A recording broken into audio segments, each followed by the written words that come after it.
Hello friends, welcome to the YouTube channel study record. Friends, आज हम discuss करने वाले हैं इंडियन पॉलिटी के जो 1000 क्वेश्चंस की जो हमारी सीरीज चल रही थी, उसमें हम आज पार्ट 4 डिस्कस करने वाले हैं। पार्ट 1 टू पार्ट 3 अपलोड हो चुके हैं, प्लेलिस्ट में आपको वो मिल जाएंगे इंडियन पॉलिटी के नाम से, जिसमें हम हर सेशन में 15-15 क्वेश्चंस हम डिस्कस कर रहे हैं।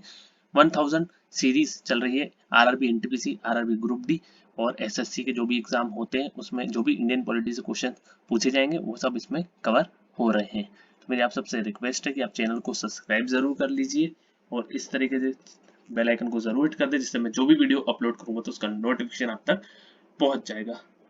और फ्रेंड्स, आप मुझे टेलीग्राम ग्रुप पर भी ज्वाइन कर सकते हैं, उसकी लिंक मैं आपको डिस्क्रिप्शन बॉक्स में दे दूंगा। आप वहां जाकर टेलीग्राम ग्रुप को ज्वाइन कर सकते हैं। आप मुझे इंस्टा पे फॉलो कर सकते हैं स्टडी रिकॉर्ड के नाम से। इंस्टाग्राम पर मैं आपको डेली के current affairs, static GK, reasoning और साइंस और साइंस के इंपॉर्टेंट पॉइंट अपडेट करता हूं, तो आप मुझे इंस्टा पे भी फॉलो कर सकते हैं। और फ्रेंड्स, एंशिएंट हिस्ट्री और मेडिवल हिस्ट्री की ऑब्जेक्टिव क्वेश्चंस की सीरीज है, उसके टॉपिक वाइज हम सब टॉपिक वाइज ही कवर कर रहे हैं ऑब्जेक्टिव क्वेश्चंस की सीरीज। तो उनकी टॉपिक वाइज क्वेश्चंस की सीरीज की प्लेलिस्ट तैयार है, आप उन वीडियोस को भी देख सकते हैं। इंडियन हिस्ट्री, जिसमें हमने एंशिएंट हिस्ट्री, मेडिवल हिस्ट्री और मॉडर्न हिस्ट्री के ऑब्जेक्टिव क्वेश्चंस की सीरीज अपलोड कर दी है। जैसा कि मैंने आपको बताया कि आज का सेशन रहेगा हमारा इंडियन पॉलिटी के ऊपर, ऑब्जेक्टिव क्वेश्चंस रहेंगे। टॉपिक उसमें कवर किया जाएगा भारतीय संविधान की निर्माण प्रक्रिया एवं विशेषता से रिलेटेड। पार्ट रहेगा हमारा 4th। चलिए फ्रेंड्स, स्टार्ट करते हैं। फर्स्ट क्वेश्चन है हमारे आज के सेशन का, संघ राज्य की प्रमुख विशेषता है। तो इसका राइट आंसर है ऑप्शन नंबर बी, विकेंद्रीकरण। ऑप्शन नंबर बी इसका राइट आंसर हो जाएगा, विकेंद्रीकरण इसका राइट आंसर हो जाएगा। तो संघ राज्य की जो प्रमुख विशेषता है वो है शक्ति का विकेंद्रीकरण, अर्थात सत्ता का एक से अधिक केंद्र। भारतीय संविधान त्रिस्तरीय सरकार है, जो शक्ति का विकेंद्रीकरण का उदाहरण है। एक केंद्र सरकार, एक राज्य सरकार और एक स्थानीय सरकार। एक बार रिपीट करता हूँ, संघ राज्य की विशेषता शक्ति का विकेंद्रीकरण होता है, अर्थात सत्ता का एक से अधिक केंद्र। और भारतीय संविधान त्रिस्तरीय सरकार है, जो शक्ति का विकेंद्रीकरण का उदाहरण है। पहला है केंद्र सरकार, दूसरा राज्य सरकार और तीसरा स्थानीय सरकार। और केंद्रीकरण सरकार में राजनीतिक सत्ता एक जगह या एक व्यक्ति के हाथों में केंद्रित रहता है, और शक्ति का पृथक्करण का सिद्धांत अध्यात्मक शासन प्रणाली के देन है एवं प्रभुसत्ता राज्य की विशेषता होती है। ठीक है, तो अगर पूछा जाए कि संघ राज्य की प्रमुख विशेषता है तो विकेंद्रीकरण है। ठीक है, ये मैंने आपको बता दिया। और केंद्रीकरण सरकार में राजनीतिक सत्ता एक जगह या एक व्यक्ति के हाथों में केंद्रित रहता है।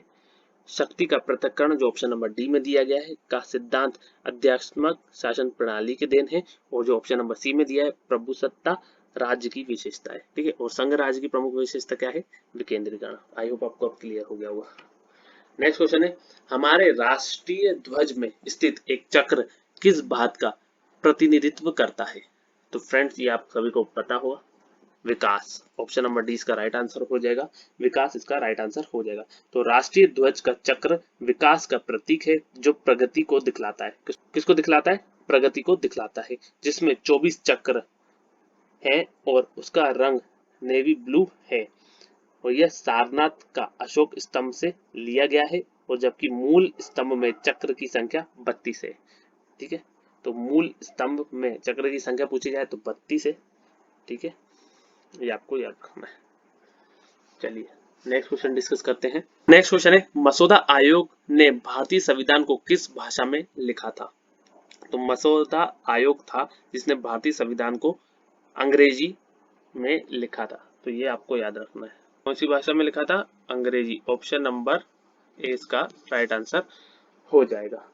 तो भारतीय संविधान अंग्रेजी में लिखा गया है, यहाँ तक कि भारत की राजभाषा हिंदी होगी, यह भी अंग्रेजी में ही लिखा गया है। और मसौदा आयोग का अध्यक्ष डॉक्टर भीमराव अंबेडकर थे। कौन थे?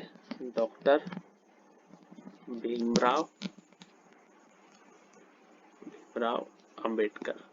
ठीक है, ये भी आप नोट कर लीजिए। ठीक है, तो मसौदा आयोग ने भारतीय संविधान को किस भाषा में लिखा था? तो अंग्रेजी आपको आंसर करना है। नेक्स्ट क्वेश्चन है, किस देश का संविधान विश्व में सबसे लंबा है? तो इसका राइट आंसर है भारत। भारत का जो संविधान है वो विश्व में सबसे लंबा संविधान है, और जबकि अमेरिका का संविधान विश्व का सबसे छोटा है।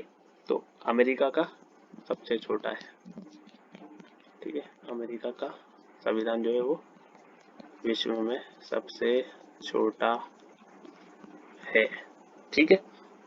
तो भारत का संविधान विश्व का सबसे लंबा है, और जबकि अमेरिका का संविधान विश्व का सबसे छोटा है, ठीक है। चलिए नेक्स्ट क्वेश्चन डिस्कस करते हैं। भारत के संविधान का गठन किसके द्वारा किया गया था? ये आप सभी को पता है, ये किया गया था संविधान सभा के द्वारा। ऑप्शन नंबर सी आपको मार्क कर देना है, ठीक है।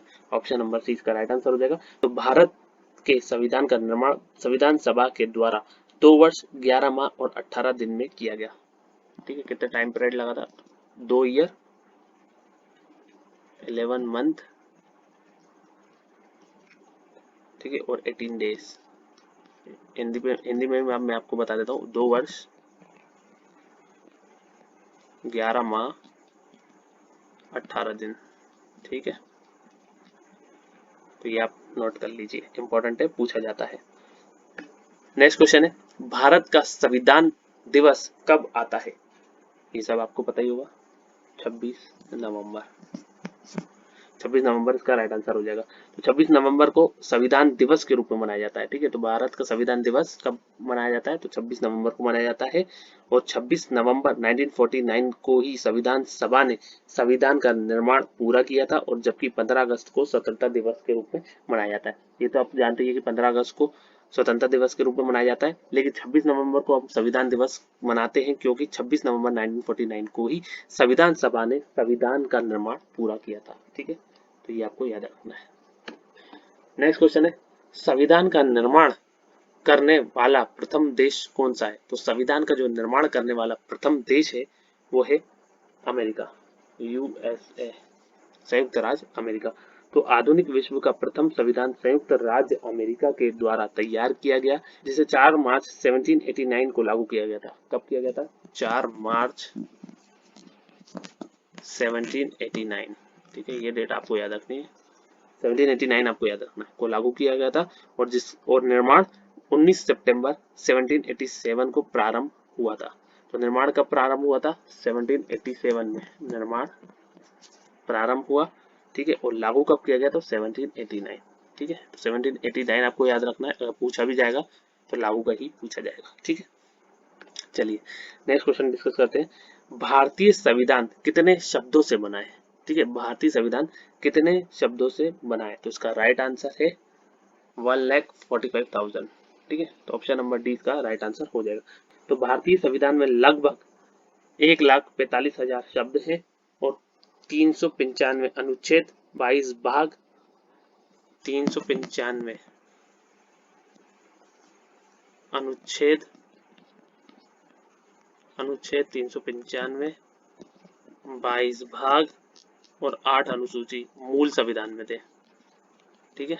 ये मैं आपको बता ही चुका हूँ कि मूल संविधान में 8 अनुसूचियां, 22 भाग और 395 आर्टिकल्स थे मूल संविधान में, ठीक है। और अभी कितने, ये आप मुझे कमेंट बॉक्स में कमेंट करके बताएंगे, ये मैं आपको प्रीवियस वीडियो में बता चुका हूँ, ठीक है। तो ये आपको याद रखना है। नेक्स्ट क्वेश्चन है, भारत का मूल संविधान किसमें संरक्षित है? तो इसका राइट आंसर है संसद भवन। संसद भवन इसका राइट आंसर हो जाएगा। ऑप्शन नंबर 20 का राइट आंसर हो जाएगा, ठीक है। तो भारत का मूल संविधान 1950 में संसद भवन में संरक्षित है, और मूल संविधान जिसे वेनेगल नरसिंह राव ने लिखा, उसका मूल प्रति संसद के पुस्तकालय में रखा गया है। एक बार रिपीट करता हूँ, मूल संविधान जिसे वेनेगल नरसिंह राव ने लिखा, उसका मूल प्रति संसद भवन के पुस्तकालय में रखा गया है। तो भारत का मूल संविधान 1950 किसमें संरक्षित है? ठीक है, यहाँ 1950 मेंशन कर लेना क्वेश्चन में। भारत का मूल संविधान 1950 किसमें संरक्षित है? तो संसद भवन इसका राइट आंसर आएगा, ठीक है। नेक्स्ट क्वेश्चन है, संविधान सभा के पहले अस्थायी अध्यक्ष कौन थे? तो संविधान सभा के पहले अस्थायी अध्यक्ष तो थे, वो थे डॉक्टर सच्चिदानंद सिन्हा। ऑप्शन नंबर 20 का राइट आंसर हो जाएगा, डॉक्टर सच्चिदानंद सिन्हा इसका राइट आंसर हो जाएगा। तो संविधान सभा की जो पहली बैठक हुई थी वो हुई थी 9 दिसंबर 9 दिसंबर 1946, ठीक है, 9 दिसंबर 1946 को संविधान सभा की पहली बैठक हुई, जिसमें डॉक्टर सच्चिदानंद सिन्हा को संविधान सभा का अस्थायी अध्यक्ष चुना गया था, ठीक है। और जब दूसरी बैठक कब हुई?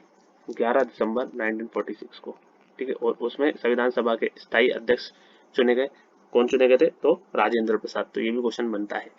जैसे जैसे क्वेश्चन आते जाएंगे वैसे वैसे हम डिस्कस उनको करते जाएंगे। चलिए आगे क्वेश्चंस को डिस्कस करते हैं। नेक्स्ट क्वेश्चन है, किस प्रकार की सरकार ने ईश्वर के नाम पर पुजारी शासन करते हैं? तो इसका राइट आंसर है धर्मतंत्र। धर्मतंत्र इसका, तो इसका राइट आंसर है धर्मतंत्र। ऑप्शन नंबर ए इसका राइट आंसर हो जाएगा। धर्मतंत्र इसका राइट आंसर हो जाएगा। जहां धर्म के आधार पर शासन चलाया जाता है, जैसे वेटिकन सिटी, उसमें धर्मतंत्र कहा जाता है। जहां का शासक पोप होता है, ठीक है। तो मैं आपको सिंपल तरीके से बताता हूँ कि जहां पर धर्म के आधार पर शासन चलाया जाता है, जैसे वेटिकन सिटी में चलाया जाता है, वो उसे हम क्या कहते हैं? धर्मतंत्र कहते हैं, ठीक है। तो किस प्रकार की सरकार ईश्वर के नाम पर पुजारी शासन करते हैं? तो धर्मतंत्र, ठीक है। चलिए नेक्स्ट क्वेश्चन है, हमारे संविधान के अनुसार भारत है, तो हमारे संविधान के अनुसार जो भारत है एक धर्मनिरपेक्ष राष्ट्र है। ये आप सभी जानते हैं, भारत एक धर्मनिरपेक्ष राष्ट्र है, ठीक है। भारत एक धर्मनिरपेक्ष राष्ट्र है जिसका उल्लेख प्रस्तावना में किया गया है, अर्थात जहां धर्म के आधार पर किसी भी नागरिक के साथ भेदभाव नहीं किया जाता है, ठीक है। ये आप सभी जानते हैं। नेक्स्ट क्वेश्चन है, निम्न में से कौन लोकतंत्र नहीं है? तो सबसे पहले बताता हूँ कि कौन लोकतंत्र है, ठीक है। तो भारत तो लोकतंत्र है, ठीक है। यूएसए भी है, और नॉर्वे भी है। तो चीन नहीं है, तो इसका आंसर क्या आ जाएगा? चाइना, ठीक है। और चीन में साम्यवादी व्यवस्था है। चीन में कौन सी व्यवस्था है? साम्यवादी व्यवस्था है। कौन सी व्यवस्था है? साम्यवादी व्यवस्था है, जो लाल क्रांति के माध्यम से 1949 में स्थापित किया गया, ठीक है। कब स्थापित किया गया? 1949 में, ठीक है। चलिए नेक्स्ट क्वेश्चन डिस्कस करते हैं। भारत का राष्ट्रीय गीत किसने लिखा है? भारत का राष्ट्रीय गीत, पहले तो आपको ये पता होना चाहिए कि भारत का राष्ट्रीय गीत क्या है। तो वो है वंदे मातरम। वंदे मातरम, ठीक है, वंदे मातरम। भारत का राष्ट्रीय गीत जो है वो है वंदे मातरम, जो किसके द्वारा लिखा गया है? Bankim Chandra Chatterjee. Option number D इसका राइट आंसर हो जाएगा, ठीक है। बंकिम चंद्र चटर्जी का राइट आंसर हो जाएगा। तो भारत का राष्ट्रीय गीत वंदे मातरम का रचनाकार बंकिम चंद्र चटर्जी है। और हमारा राष्ट्रीय गान जो है वो है जन गण मन का रचनाकार जो है वो रविंद्रनाथ टैगोर है। किसके द्वारा लिखा गया हमारा राष्ट्रीय गान? तो रविंद्रनाथ टैगोर जी के द्वारा। और वंदे मातरम को आनंद मठ पुस्तक से लिया गया है। ये भी पूछा जा सकता है कि वंदे मातरम को किस पुस्तक से लिया गया है? तो आनंद मठ, आनंद मठ, ठीक है, पुस्तक से लिया गया है, जिसका प्रथम दो पंक्ति को राष्ट्रगीत के रूप में स्वीकार किया गया। जिसका जो प्रथम दो पंक्ति को राष्ट्रीय गीत के रूप में स्वीकार किया गया है, ठीक है। तो ये आपको पॉइंट याद रखना है। नेक्स्ट क्वेश्चन है, वर्तमान में प्रचलित भारतीय राष्ट्रीय ध्वज का डिजाइन किसके द्वारा तैयार किया गया था? बहुत इजी क्वेश्चन है, आप सभी को पता होगा।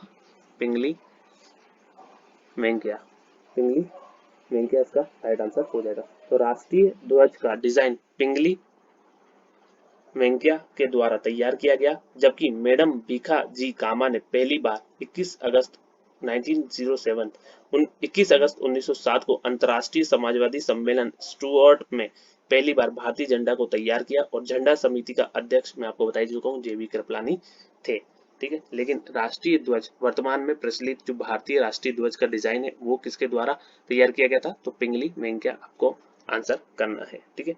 मैडम कामा आपको आंसर नहीं करना है, ठीक है। ये आपको समझ में आ गया होगा, ठीक है। आई होप फ्रेंड्स आप सभी को ये वीडियो पसंद आया होगा। अगर फ्रेंड्स आपको ये वीडियो पसंद आया तो लाइक जरूर करें, शेयर करें अपने फ्रेंड्स के साथ, और स्टडी से रिलेटेड कोई भी व्हाट्सएप ग्रुप हो तो उस ग्रुप में आप इस वीडियो को जरूर शेयर कर दीजिए। और फ्रेंड्स अगर आपने अभी तक चैनल को सब्सक्राइब नहीं किया है तो चैनल को आप सब्सक्राइब जरूर कर लीजिए और इस तरीके के बेल आइकन को जरूर हिट कर दें, जिससे मैं जो भी वीडियो अपलोड करूंगा तो उसका नोटिफिकेशन आप तक पहुंच जाएगा। और फ्रेंड्स आपको वीडियो कैसा लगा ये आप मुझे कमेंट बॉक्स में कमेंट करके बताएंगे। अगर वीडियो अच्छा लगा हो तो आप एक लाइक जरूर कर दीजिए, जिससे मुझे मोटिवेशन मिलता है। Thank you friends for watching, have a nice day, thank you.